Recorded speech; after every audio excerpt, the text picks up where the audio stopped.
Ya vamos a ir entrando. Buenas amigos y amigas de la hora de Hurlingham. Ahí estamos controlando cosas. Lo único que te digo es que se escucha como un cañón. Entonces Se cualquier escucha cosa que como un haces, golpes, eso. No golpes contra la mesa, no eso, pues se escucha un boom. ¿Sabes si me enojo y hago Boom. pa? Se escucha. ¿Dejo sordo a alguien? Sí, porque es la única forma. ¿Cómo andan? Ustedes van a mirar acá a esta. Estamos en la entrega número 72. Wow. Ya lo que pasa Qué ya es locura. mucho, es una barbaridad. 72 de la cuarta temporada de Filosofía en Construcción con el queridísimo Locasé. ¿Cómo andás? Bien, todo ¿Estás bien, todo en orden. ¿Todo Sí, tranqui? sí, todo tranqui, todo tranqui. Bueno, me alegro. Van pasando estos días, cómo cambia la temperatura. Está que está para un lado, está para el otro. Ahí tenés vos, contale un poco a la gente en esa cámara de qué vamos a hablar. Bueno, vamos a hablar hoy de un filósofo que hemos nombrado, que conocemos, que ha aparecido en más de un programa y cómo no va a aparecer si es uno de los filósofos más importantes de la historia de Occidente, que es Immanuel Kant. A ver si me aparece ahí. ¡Charan! Ahí está, Immanuel Kant, bueno, ahí en un cuadro donde se lo ve bastante bien, ¿no? Es una linda calidad la imagen de la foto. Y te adelanto un tema que lo prendo y lo apago, que acompaña también. Muy bien, ahí aparece exactamente, muy bien, queda muy lindo así, ¿eh? ¿Viste? Queda muy lindo. Queda moderno, ¿viste? Está para hacerlo. Bueno. Igual después eso queda grabado como imagen. Sí, sí, obvio. Se puede hacer una captura De pantalla. de esa pantalla. Bueno, vamos a hablar de Kant. ¿Por qué vamos a hablar de Kant? Bueno, yo les decía, es uno de los filósofos más importantes de la historia, uno de los más influyentes, de los que generó mayores cambios a nivel del pensamiento y a nivel de la visión del mundo, ¿no? de los seres humanos. Y vamos a hablar de varias cositas de Kant. Obviamente, y primero, les contextualizo un poco acerca de Kant. Él nació en el año 1724 en la ciudad de Königsberg, que era lo que era la antigua Prusia, formaba parte del Imperio Alemán, ¿no? Se cuenta de Kant, obviamente es un profesor de filosofía que trabajó toda su vida en la Universidad de Königsberg y que de hecho se cuenta mucho que Kant era una persona, ¿no? Muy, vamos a decirlo así entre comillas, que parecía muy normal, ¿no? ¿Por qué una persona muy normal? Ese tipo nos escucha y dice, pero ¿qué estás diciendo de mí? No, que claramente no ¿Cómo es... que era una persona casi normal? Casi normal, o sea, solo por el pequeño aspecto de que es uno de los más grandes filósofos de la historia, ¿no? Claro, pero me refiero a que pequeño detalle. llevaba, digamos, una vida bastante típica, bastante rutinaria. Toda su vida vivió en Königsberg hasta el año 1804, si no me equivoco, que fue el año de su fallecimiento. No decían, míralo ese con esa cara de es un flor de pensador, no decían eso, ¿no? No daba esa impresión, quizás, no daba. Pero sí decían, esto es una historia que se cuenta mucho, que era una persona tan rutinaria y tan metódica y de la misma manera escribía, ¿no? Que siempre él salía a dar paseos a la tarde y que ajustaban las campanas de los relojes, las campanas de la iglesia y los relojes, cuando él pasaba, porque él siempre pasaba a la misma hora, ¿no? Así de puntual era, así de metódico, así de riguroso, ¿no? Che, escuchame, está pasando aquel, son las 5, ¿no? Pero no son las 5 allá en el reloj. Andá a acomodar la manijita. Así que el tipo era metódico. Para todo. Escribir, para su vida, todo muy organizado. No sé si. No sé. Me voy a hacer, iba a hacer un chiste, pero no lo voy a hacer porque no. A ver si no. Mirá si sale Kant y te dice. ¿Me lo ubican a Lucasense? Creo que de Argentina. No sé si alguien que. Pasa que él nació. Es un chiste entre no, en el mes de abril. No pasa nada. Es un chiste él nació en el mes de abril, pero Vale, yo listo. pensaba, para los que les gusta mucho la astrología y esa cuestión, Podría ser como típico de Virgo, pero no era del signo de Virgo porque él nació en abril, si no me equivoco. Pero no importa, es para que cree en la astrología que Virgo es un signo que representa justamente a las personas muy metódicas, muy organizadas, que tienen todo muy bien planificado. Y Kant era una persona así. Esto como anecdótico igual. Sin embargo, si alguien tuvo la oportunidad de leer a Kant, o quizás lo lea algún día, su escritura también tiene esta forma. Una escritura muy bien ordenada, muy bien expuesta, muy bien organizada. Quizás no tan lírica y tan bella y tan estética como para leer.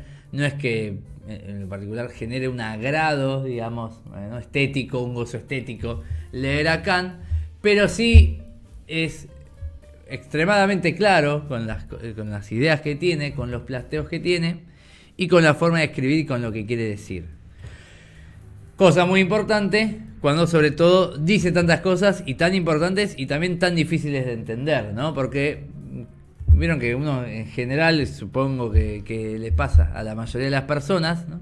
Que los filósofos son complicados de entender. Son complicados de entender y son complicados de leer, por supuesto. Muchos filósofos escriben de distintas maneras, con diferente lenguaje, las ideas son complejas, a veces las vueltas que plantea la filosofía y el pensamiento son complicadas de entender, pero Kant siempre intentó ser lo más organizado posible. Y eso se refleja en sus obras.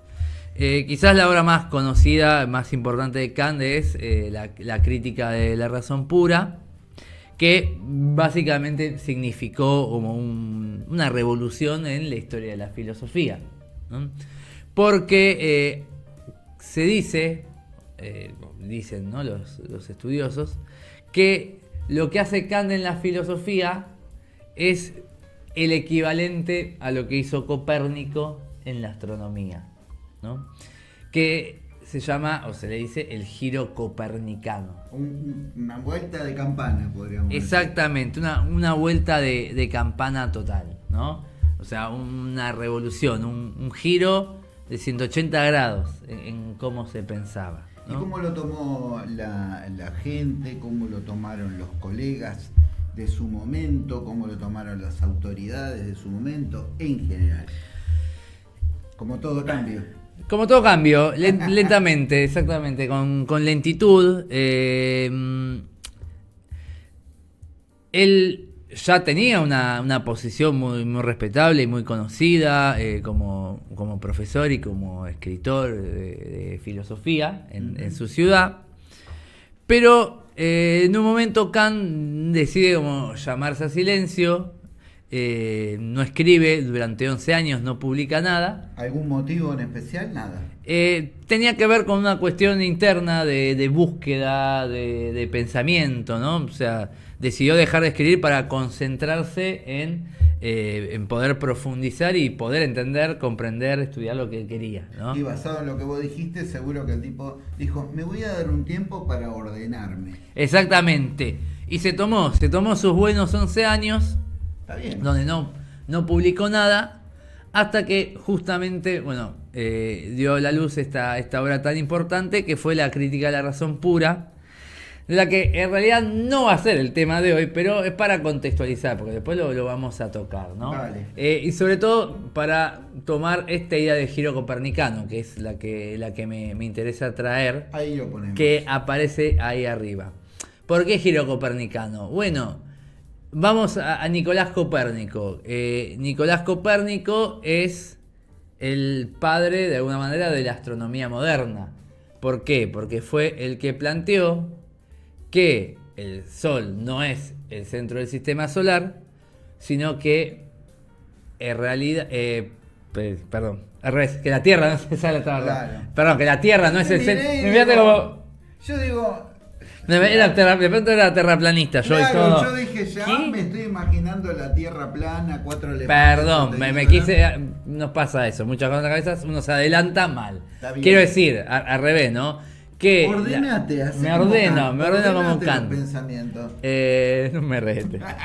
No, que, repito, Copérnico fue justamente el padre de la astronomía moderna porque fue el primero en plantear no como pasaba con el modelo antiguo, donde la Tierra era el centro del universo y el Sol giraba, ¿no? Se trasladaba alrededor de la Tierra. Exactamente, sino que por el contrario invirtió completamente la mirada y puso al Sol en el centro del sistema solar y a la Tierra girando alrededor del Sol.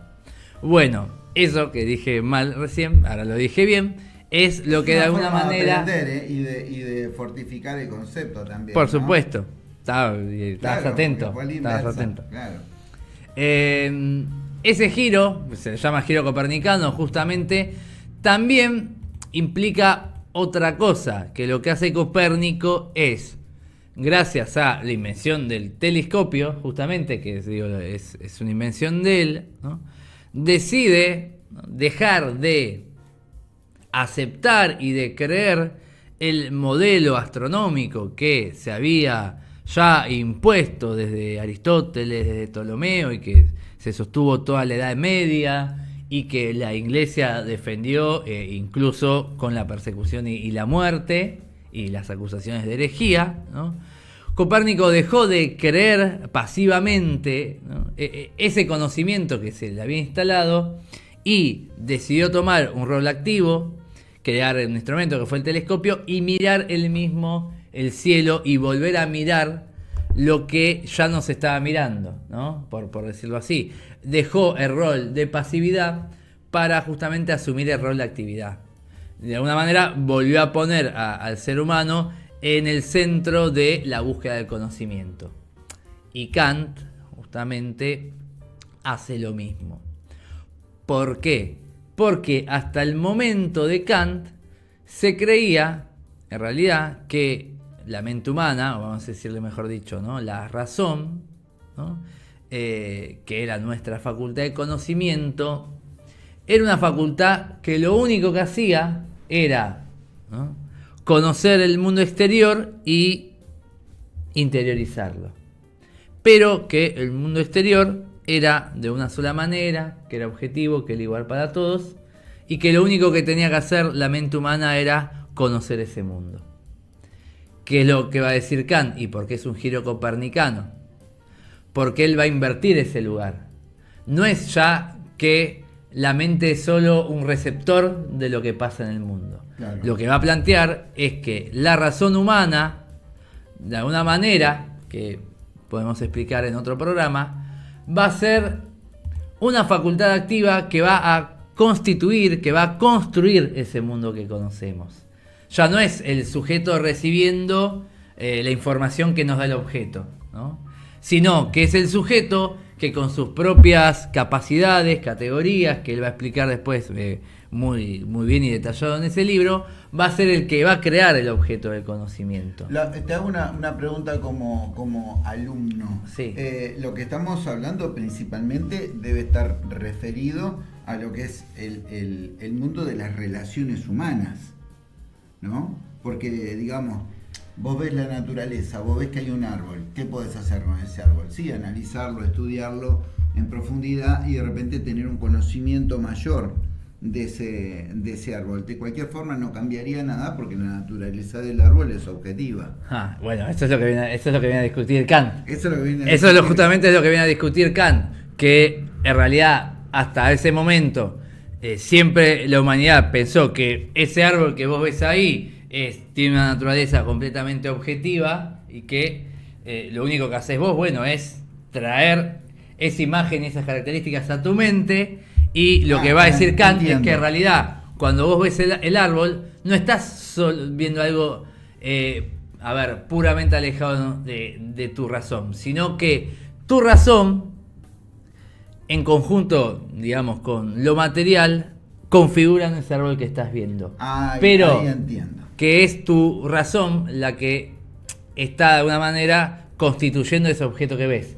Pero ojo, no quiere decir que uno vaya por la vida creando objetos mágicamente. Yo te iba a decir, no. Yo digo, o sea, se completa, le da una idea, es decir, el árbol antes era mirar el árbol, es el árbol. El árbol es el árbol, y punto. Ahora cuando vos empezás a analizarlo tenés una idea más completa del árbol. Exactamente, el árbol tendrías una idea más completa que el árbol, ¿no? Que el árbol no es solo un objeto afuera de mí, sino que en realidad es una interrelación entre un material que recibo de afuera y una serie de estructuras que mi razón le impone a ese material, y entonces eso configura el árbol, ¿no? No, o sea, la idea no es profundizar en eso, pero si no... Está bueno, porque vos mirás el árbol solo, pero de repente empezás a pensar, oh, mirá, me da sombra, me ayuda, puede ser una cortina para el viento, puede tener frutales, puede tener un montón de cosas. Mirá, hay algunos que pierden las hojas durante el invierno y otros no, qué ventajas o cómo me afecta. Sí, porque yo soy parte de esa naturaleza también. Y supongo que en el ámbito de las relaciones humanas eso habrá sido para él como para ser dulce, ¿no? Porque el profundizar también, ver a las personas ahí y de repente empezar a pensar que interactúas con las personas. Sí, obvio, de hecho, no solo su... ¿Tuvo bien mi intervención, profesor? Sí, te quiero... Mi padre me estaba pidiendo... Ahora le pongo un 9.50.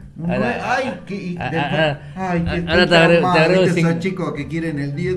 Te agrego el 50. Ahora te agrego el 50. Claro, sí, de hecho, no solo la crítica de la razón pura es una obra que habla sobre teoría del conocimiento, pero él trabaja mucho el tema de la ética, es probablemente el ámbito que más le interesa. La ética. ¿Aquí existe la ética. O debería existir, y eso lo va a plantear Kant, pero también abarca la política, abarca el ámbito del arte, de la estética, etcétera. Retomo un poquito más la idea esta, ¿no? que yo te decía. Digamos, cuando uno ve cualquier objeto, digo, el sentido común dice que el objeto es algo que está fuera, independientemente de nosotros, y que yo no le agrego ni le saco nada. Lo que Kant justamente viene a plantear, a diferencia de toda la historia de la filosofía anterior a él, y buena parte de todo el sentido común que todavía conservamos, es que cuando yo veo cualquier objeto, también le estoy imprimiendo ciertas categorías y estructuras y conceptos que están en mi razón, y que son los que le dan forma a ese objeto. Después te juro que lo vamos a trabajar más. Yo es muy bueno, está interesante porque recién se me ocurrió pensar, digo que es muy maleable porque lo puede usar cualquiera. Es una cosa, sí, claro. Sí, no, y obviamente, digo, él no es que tira esa idea y después listo. Cada uno elige la categoría. No, él justamente va a desarrollar en la obra cuáles son esas categorías que son las que impone mi razón para constituir los objetos. Básicamente las dos, no las dos más importantes, pero las dos que pueden llamar más la atención son el espacio y el tiempo. Pero lo tiro así, después lo vamos a tratar. Es decir, yo percibo las cosas en un tiempo, o sea, en una duración, en un lapso, en una magnitud, porque hay ahí una actividad de mi pensamiento que las pone en el tiempo, porque él dice que el tiempo fuera de nuestra razón en realidad no existiría, y lo mismo dice con el espacio. Ojo, esto lo dice en el siglo XVIII, yo les dije cuál es la fecha que nació. Obviamente que la física siguió avanzando, ¿no? Pero digamos, también lo dice respecto del espacio. Yo percibo las cosas en una determinada disposición espacial, no porque las cosas en sí mismas estén en el espacio, sino porque mi razón también las organiza de esa manera. Y de alguna forma está bueno eso, es cortito. Sí, Cuando sí. vos hiciste el comentario que había gente que hasta acomodaba los relojes porque él pasaba. Sí. Entonces también hay una relación de cómo alguien puede influir en el tiempo. Exactamente, sí. ¿Entendés? En la cuestión temporal, hasta él mismo se decía de él eso. Sí, ¿no? está bueno. O cuando un colegio te dice, tenés que estar a tal hora, o un trabajo te dice, esto se hace de tal hora a tal hora. Es decir, la vida nuestra, yo siempre digo que los filósofos y los profesores de filosofía no deberían cargarse con la mochila de decir que estás hablando cosas difíciles, estás hablando de las cosas de todos los días, en realidad, de la vida cotidiana. Lo que pasa es que con una mirada más profunda, o de repente dice, vamos a meternos en ese segmento de la vida cotidiana. Pero yo no considero que estén hablando cosas que no tengan, que estén desenganchadas de la realidad, para nada. Por eso les diría a ustedes que dejen de decir, bueno, hablamos de cosas difíciles, porque la gente al final es como, ¿qué materias tienes problemas? Matemáticas, inglés. ¿Y por qué? Porque todo el día te están diciendo... Y es filosofía, la filosofía. La escuché mucha. Esa. ¿Cuál es la materia que más te cuesta ahí? Filosofía. O si no, dice lo justo, la gente, las futuras generaciones van a sobrevivir si saben física, si saben matemática, si saben química y si saben lógica también. Y que está emparentada con la filosofía. Eso, ¿no? La lógica es una rama. Entonces, de la filosofía. está, cuando vos decís, bueno, pero está la programación. La programación está recontra casada con la matemática y con la lógica. Y con la filosofía de fondo. Exactamente. Y hemos abandonado la lógica también, no solo en muchas cosas. Pero también tiene que ver el tiempo, porque también de vuelta, porque es por tiempos que de repente se abandonan y por tiempos después se vuelven. Siempre está el tiempo ahí marcando, como si fuera que en ese momento, si antes construiste, puede ser que después veas tal cosa. Está buena esa. Está buena. Digo yo, ¿qué me va a decir? Ven a mi casa, pobre hombre. Te escucho. Bueno. No te interrumpo más. No, tranqui, te interrumpí. No, cuando no veo que no me... Porque me diste un 9.50 y ahora bueno, me voy traumado porque soy obsesivo. Cuando vos veas que no te interrumpo, yo te empiezo a hacer así. Como... Vamos, dale, tenés que decir algo. Dale. Bueno, lo planteo esto, digo, como para tener un contexto. ¿Por qué? Porque Kant es considerado justamente uno de los más, quizás el más, importante de los representantes del iluminismo, de la ilustración, ¿no? Que justamente es ese movimiento del siglo XVIII, con tanto impacto en Alemania, en Francia, ¿no? Que lo que hace justamente es poner a la razón y al pensamiento humano, ¿no? Como la razón que va a iluminar a toda la humanidad y que la va a permitir liberarse de sus cadenas y poder avanzar en la historia, ¿no? La ilustración es muy importante porque justamente se hermana directamente con todas las revoluciones del siglo XVIII, tanto como la Revolución Francesa y las revoluciones europeas, como también las revoluciones en América Latina, ¿no?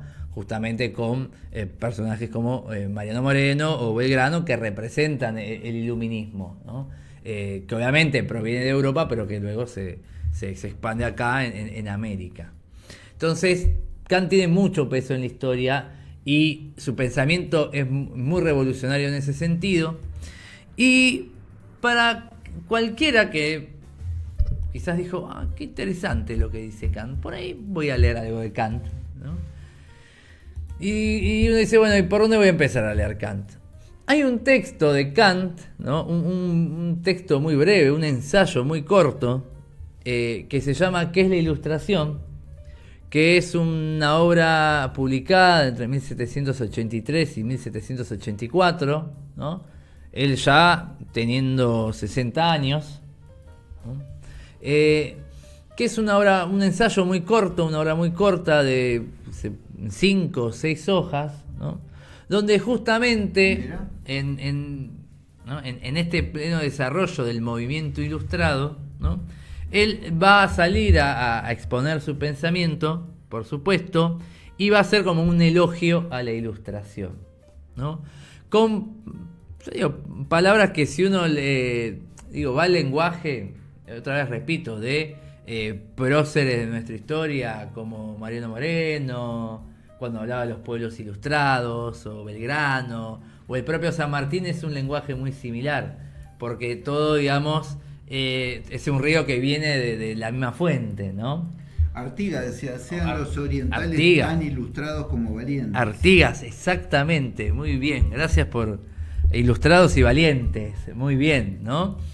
Sí, habla. Ahí está. Bueno, listo. Ilustrados y valientes, exactamente, ¿no? Y de hecho, ilustrados y valientes es una hermosa expresión que perfectamente pudo haberla tomado leyendo esto que se llama ¿Qué es la ilustración de Kant? Mira. Porque justamente yo ahora te voy a leer, un par de párrafos. Dale, ¿no? escuchamos. Vamos a hacer como este jueguito de leer un poco los párrafos y comentar. Me parece muy bien.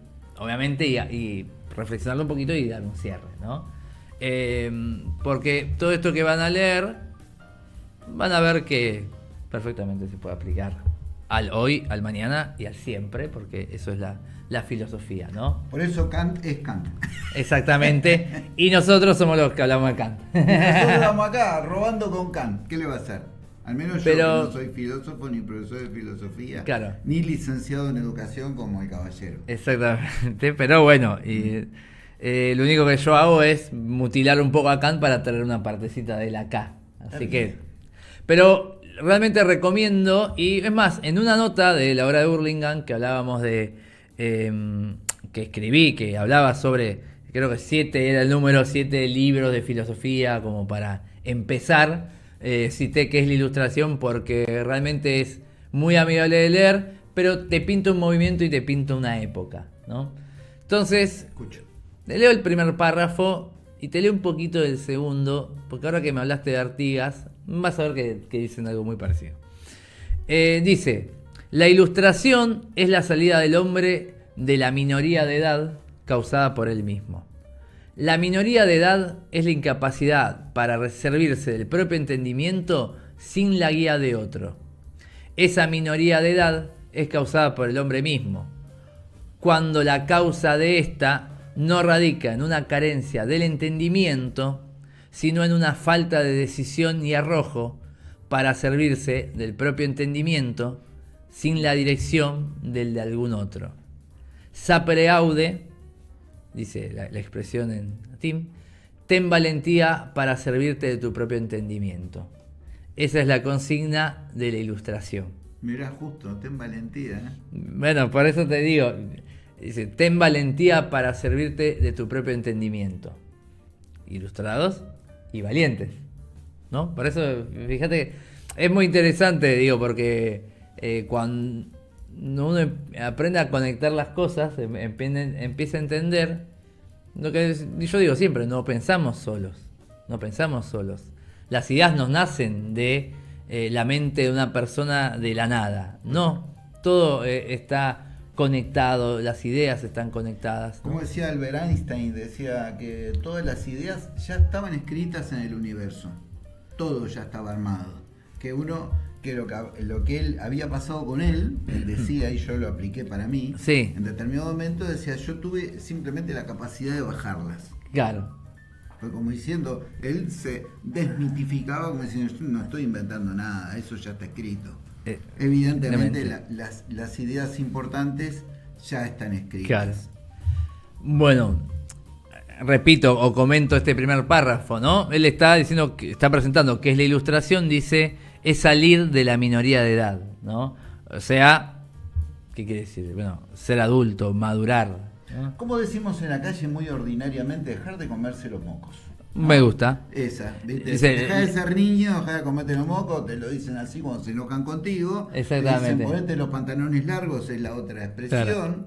Sé un poco más adulto. Sé un poco más con el mundo de los adultos. Mira todas las expresiones. Exactamente. Y hay algo muy importante que dice acá, que él plantea que el problema de las personas que permanecen en su minoría de edad y básicamente no se pueden servir de su propio pensamiento, sino que necesitan del pensamiento del otro para que los mueva. Qué bueno que está, ¿no? Eso. Qué bueno que está. Dice, eso. No es la carencia de entendimiento, porque el entendimiento, y esto es una idea muy de la ilustración, el entendimiento está igual repartido en todas las personas, sino que dice es una falta de decisión y de arrojo para servirse del propio entendimiento. O sea, es una falta, es decir, cuando lo traduzco a mi forma, es decir, para pasar de ser niño a ser un adulto es una cuestión de tu voluntad. Es decir, vos no tenés menos que otro, no sos menos que otro.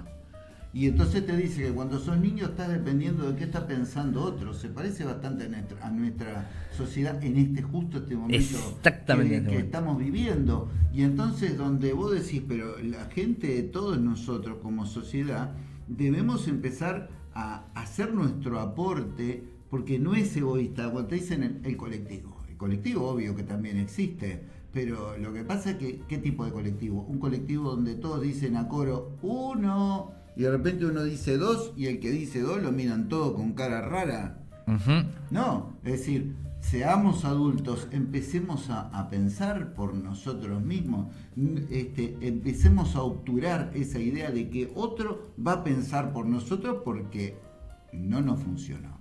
Eso es obvio. Bien, sigo un poquito más, comparto cada palabra que estás diciendo, por eso no te agrego nada, porque las comparto. Gracias. Hablaste por mí, está muy bien.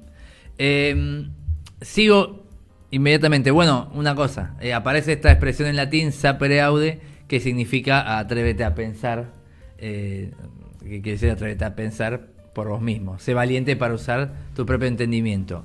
Y dice, la pereza y la cobardía justamente son las causas de por qué una gran parte de los hombres, luego de que la naturaleza los ha declarado libres, permanecen a gusto como menores de edad toda la vida. Y de por qué le resulta a otros muy fácil convertirse en sus tutores. Es muy cómodo ser menor de edad. Si tengo una guía espiritual que tiene fe por mí, si tengo un médico que juzga por mí la dieta y así por el estilo, no necesito esforzarme por mí mismo. No tengo necesidad de pensar cuando solo puedo pagar. Otros asumirán esa tarea por mí. Qué interesante. Qué interesante. Lo vuelvo a bajar 5 minutos. Cuando aparece el menemismo, yo me dediqué siempre a comunicación en educación, antes que muchos. Y lo digo sin ningún tipo de jactancia, porque es así. En el 90 nadie sabía ni qué era comunicación en educación. Y estaba en los clubes. El menemismo, ¿sabes en qué se notó? Que en los clubes la gente dejó de ser ciudadana para transformarse en un cliente. Es decir, dejó de ser socio para ser cliente. Mirá, en todos los clubes en los que he estado, finalmente todos los presidentes terminaron diciendo, sí, pero yo los socios no participan, no hacen nada, vienen, pagan la cuota y me exigen cosas. Yo le digo, pues esa es la cultura y la destrucción que hizo el menemismo en Argentina, que convirtió a la gente en ciudadano en cliente. Entonces no participa nada de eso, yo te pago y quiero que a mí me entiendas. ¿Entendés? Y si no, porque ¿qué sos? Y te empieza a bardear, a insultar con toda la catarata de palabras que vos te imaginás, ¿no? Porque para el tipo es más cómodo. Aparte, el tipo dice, es fácil, yo pago. Vos pensás por mí. Yo vengo y quiero jugar. Quiero que esté todo. No quiere él trabajar en construir una pared. No quiere pintar una pared. No quiere ayudar a barrer algo de lo comunitario. Digo los clubes porque saco que los clubes cuando me escuchen van a decir, sí. Pero sucede en los clubes de clase media, en los altos y en los clubes de barrio, peor todavía, porque la gente ni siquiera atina a colaborar en poner ni 500 pesos, nada quieren poner. Pero acordémonos, cuando Menem fue votado, interesantemente lo votaron los dos extremos, los más pobres y los más ricos. Vieron que todo tiene que ver con todo. Gracias, Lucas, por esto. De nada.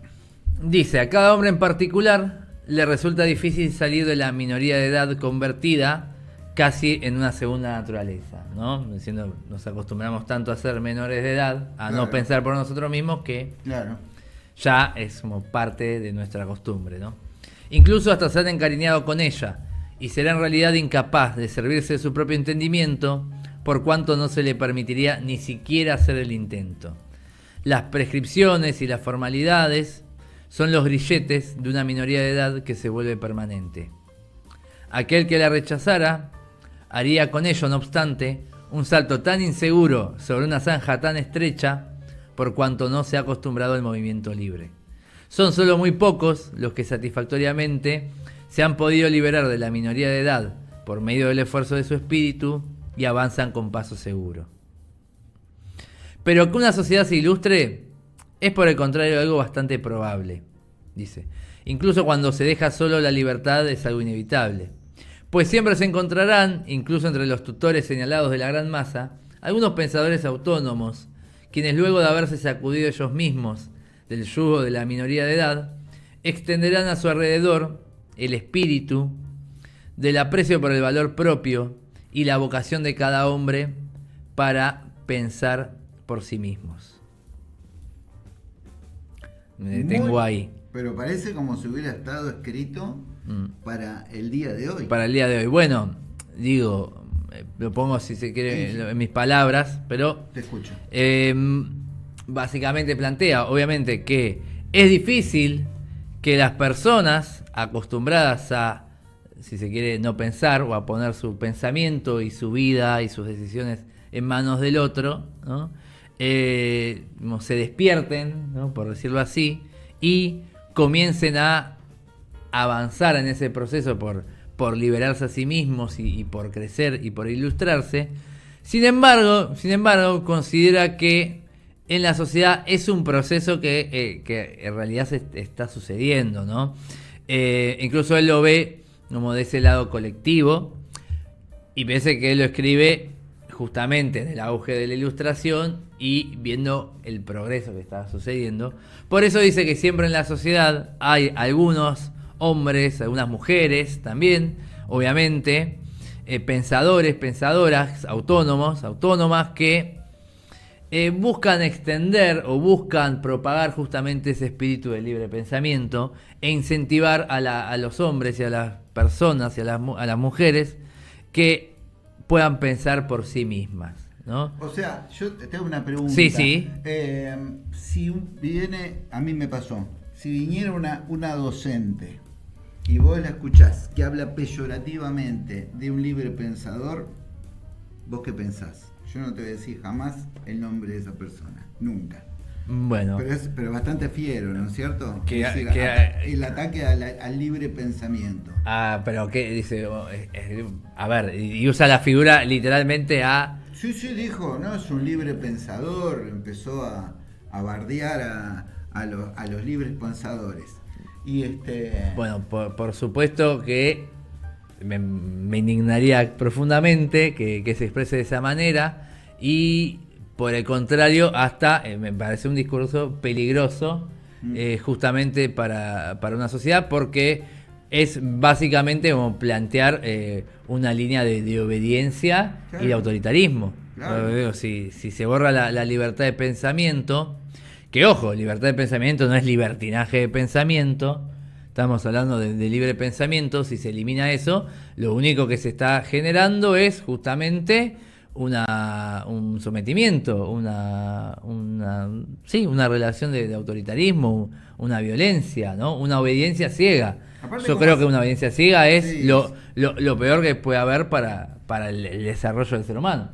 Aparte, como quiere decir también que cuestiona la duda, y la duda se supone que es la base del pensamiento científico, ¿no? Exactamente. Porque vos empezás a plantearte temas y dudar, y entonces ahí te pones a estudiar porque te planteas dudas, te planteas temas. Luego, incluso hasta cuando conseguís un logro, volvés a dudar para decir, esto estará bien, se podrá ir más allá. Incluso no solamente en eso, sino alguien como Kant escribiendo esto, ordenándose, también en determinado momento dudan de lo que están y vuelven a pensar exactamente si está ordenado y si está bien. De hecho, esto que yo te contaba y les contaba, ¿no?, a todos, que tuvo 11 años que dejó de escribir para concentrarse en su pensamiento y lo que quería desarrollar, tiene que ver porque de hecho cuando él vuelve después de esos 11 años y publica esta obra que plantea el giro copernicano, la crítica de la razón pura, justamente es una obra que critica todo lo anterior que él había pensado o lo modifica, porque tiene que ver con revisar constantemente conocimiento. Ese es el camino de la ciencia y de la filosofía. Cuando se olvida ese camino y hay un atraso, ¿no? Sigo un poquitito más. Un poquitito está más. Muy bueno.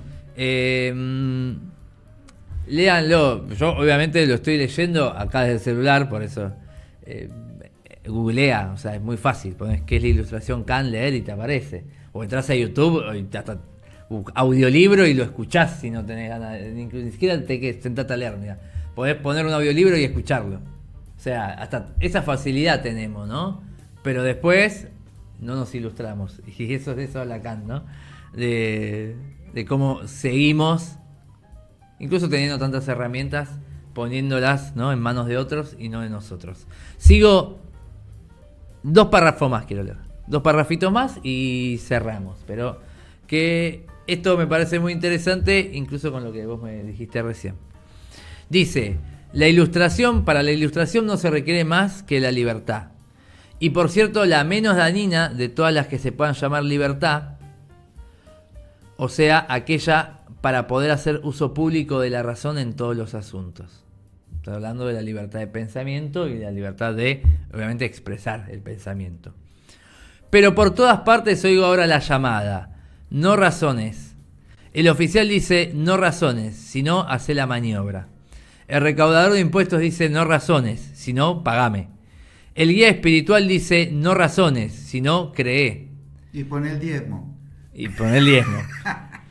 Solo un único Señor en el mundo dice, razoná todo lo que quieras y sobre lo que quieras, pero obedecé. Aquí hay limitaciones a la libertad por todas partes. Pero ¿qué limitación es acaso un obstáculo para la ilustración? ¿Cuál no, sino que incluso sea capaz de estimularla? Yo respondo que el uso público de la razón debe ser siempre libre y este solo puede lograr realizar la ilustración entre los hombres. ¿Qué está planteando, no? Bueno, básicamente es, obviamente, una defensa del derecho al libre pensamiento y incluso, lógicamente, también a la libertad de expresión, ¿no? Dice, el uso público de la razón debe ser siempre libre. Quiere decir, tenemos que poder pensar. Tenemos que poder pensar públicamente y que no pase nada. Y que no pase nada, ¿no? Fíjense los ejemplos que él pone, ¿no? El oficial dice no razones, sino hace la maniobra. El recaudador de impuestos dice no razones, sino pagá. El guía espiritual no razones, sino cree. Podemos decir el postulante a presidente no razones, sino votame, ¿no? Y uno podría encontrar 1.000.000 de situaciones donde no razones y hace lo que deberías tener que hacer según el poder y según la situación social en la que estés metido. Pero siempre honesto, no razones, no te detengas a pensar. Vos hacé lo que tengas que hacer sin pensar, sin reflexionar por qué lo haces. Y ahí está, ¿no? Justamente esta inmadurez, esta minoría de edad. Cumplí con lo que tenés que cumplir. No te cuestiones más allá de eso, ¿no? No seas un libre pensador, como te dijeron a vos, claro. No veas más allá de eso, ¿no? Es como que digan, pensá todo lo que quieras. No pensés, hacelo. Y eso justamente es lo contrario acá a lo que está planteando como ilustración, como desarrollo, como progreso de la mente humana, ¿no? O sea, uno empieza. Yo después de esto estoy pensando, o empezando a pensar, que quizás, ¿viste? Mira, te estoy dando la ventaja de que no lo doy como una cosa absoluta, te digo, quizás podría ser de que seamos una sociedad mayoritariamente antikantiana, directamente. ¿Por qué?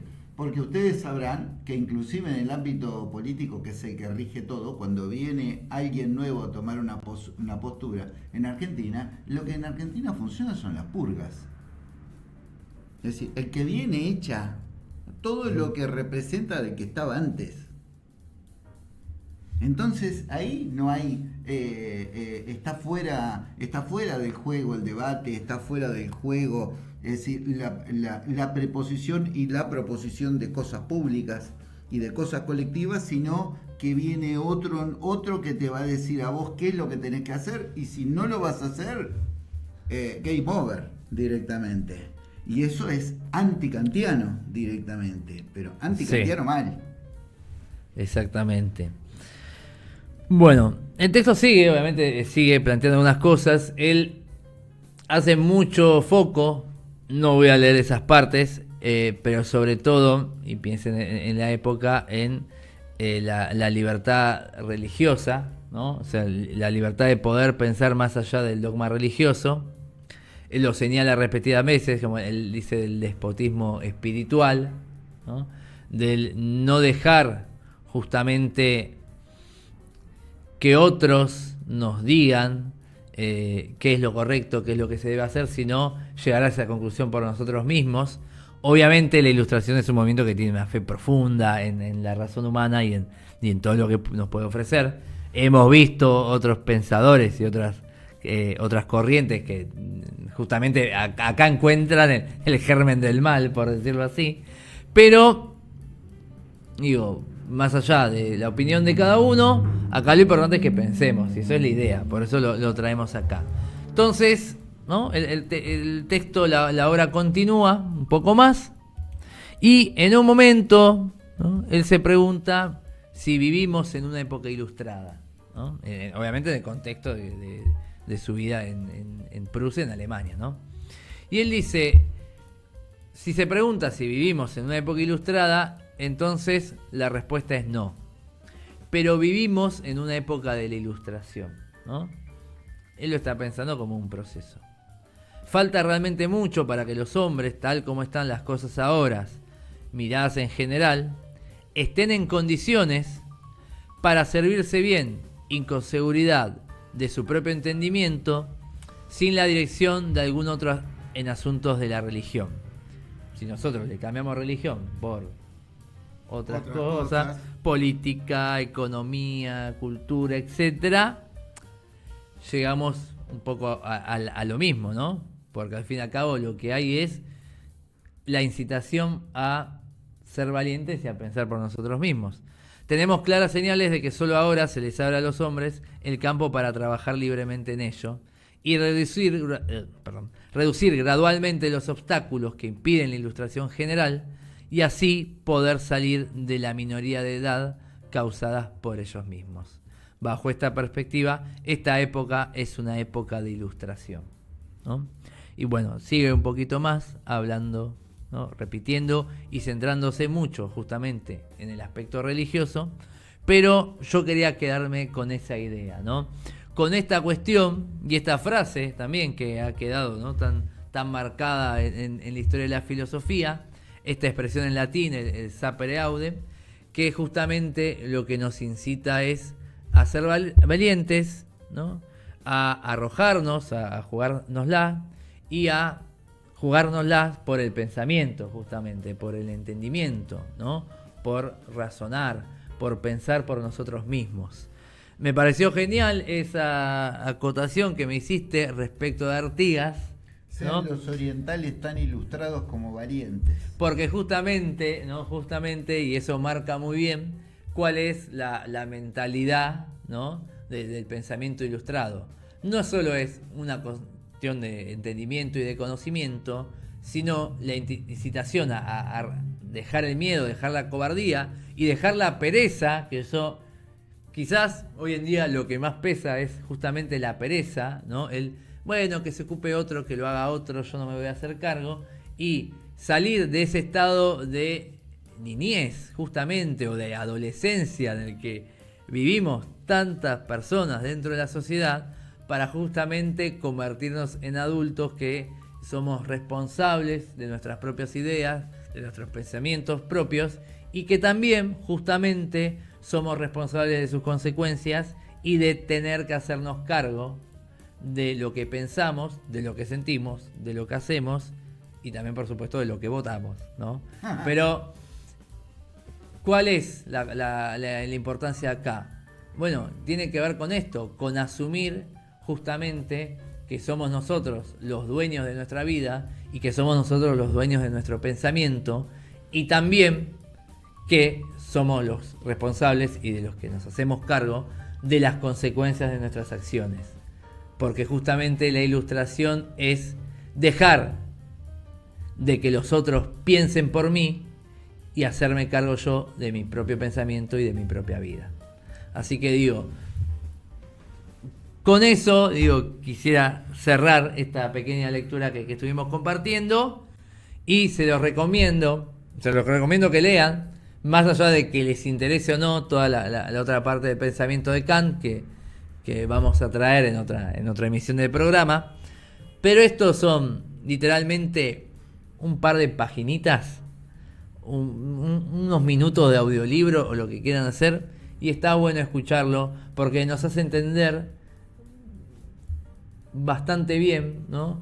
Todas las cosas que avanzamos, pero también todo lo que nos falta. Así que me parece que es un lindo desafío para tener, ¿no? en su casa en estos días. La verdad que sí, que a mí en lo particular pensaba varias cosas. Uno, tenemos la Universidad Nacional de Hurlingham, importante, más de 30.000 estudiantes que están yendo ahí cambiando su vida.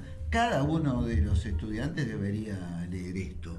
¿Por qué? Porque es un replanteo sobre tu carrera, sobre cómo luego esa carrera vos la vas a volcar profesionalmente a la sociedad, cómo vas a actuar profesionalmente en cuanto a las cuestiones éticas y deontológicas, ¿no es cierto? Muy bien. Con todos los chiches. Y voy a decir, si vos querés ser un profesional de primera, no vas a leer un resumen de 5 páginas. Tenés que tragarte los libros de 100, 200, 300 páginas, porque eso sos vos, pero eso es tu voluntad. Y me acuerdo de mi viejo, que era un capo total, y él me decía, para estas cuestiones que pasan, decía: Marcelo, por suerte el ser humano no es matemática. Por suerte. Y puede cambiar. De repente le pasan cosas dentro de su vida, hace un contexto, cada cual por suerte en forma de la forma que se le ocurre, y le empieza a salir del centro del pecho, preguntarse, empieza a cuestionarse.